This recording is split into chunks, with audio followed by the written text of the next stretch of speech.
Akuti kuma rumors zvobuda pachena panguva ino kuti hazvina kumira zvakanaka.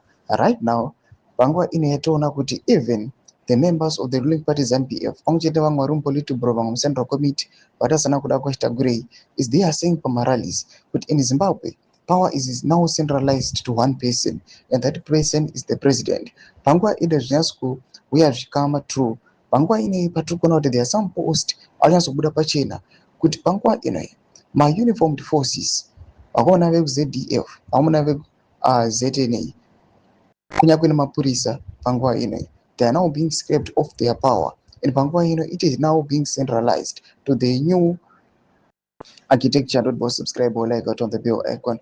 President Andrew 30 and post my pictures about yesterday's health conference panguva ino inongoona kwanzi papa nema service chiefs pamwechete nema-uniformed forces isisi vamuri kuona avo vanobuda vachiposta vemauto sezvo vamuri kuona kudanyira achiti today's uniformed health conference proves it is quietly pulling the military from politics only to dump them into weaker toothless bodies.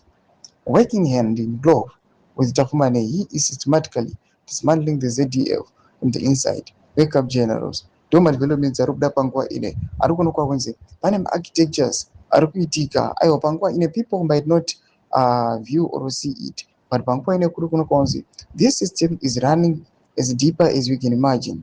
Panguva ine. Which kwa wenze right now. As people were saying earlier before about the series of deaths arukuitika.